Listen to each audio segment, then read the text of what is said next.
Hello, Luigi Tramontano here from Craft Animations. I'm going to show you the suspension utility, and as with all utilities, it's free of charge and you can use it in any production you like.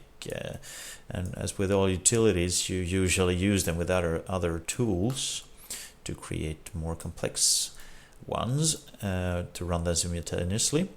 And this tool you use for creating, for example, springs. I also use it to quickly make a position constraint between two objects, where I simply attach, for example, the target of a camera in the middle here. So you can use it to many things other than suspension systems. But in this case, for example, let's say we have a suspension system here that runs from this cube to this cube. Just imagine it now. And the first thing I do here is to, I move my upper hole to that spring, like that, say, and then I scale it a little bit so it's approximately the same size. I move this one here. Okay, no, it's parented to it there, of course. This will change soon, like that.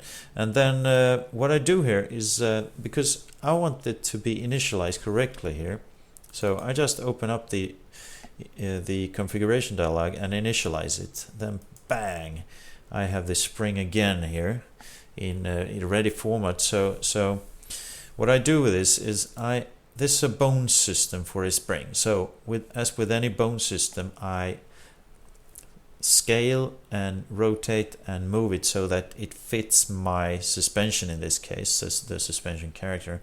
And then I take all the parts that belongs to this one. So we have to imagine now that we have a lower hold of the spring here attached to this, whatever it could be, a motorcycle. And then I just parent it or link it in 3ds Max. I parent it to that lower part of that thing, and I take this upper hole and I parent it to that upper part there.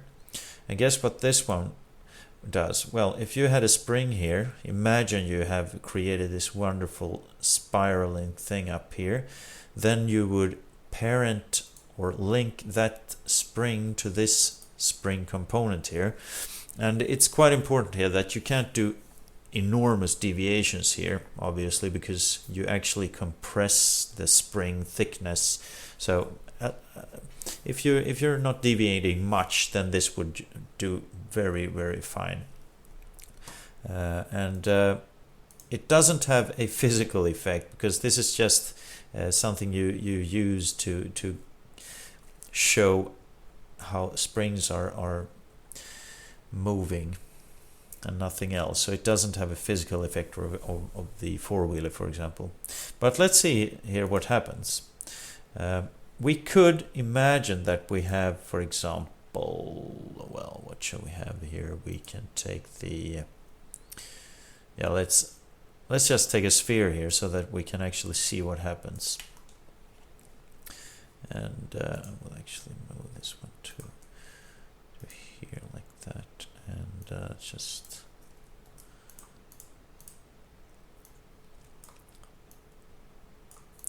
move the sphere so that it's in the middle of this one, approximately like that, say.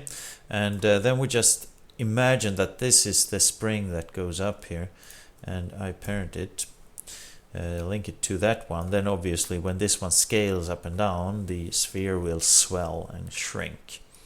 So if I hit record here, we'll see that if I move this box now, okay, it's actually been animated here. So okay, so if I go to 0 here, then this one will snap down there, like that. And what you see, you have a shrinking here and a prolongation there. So that's exactly what happened there. You have the spring parts rotate so that they are aligned all the time here, and the spring is compressing.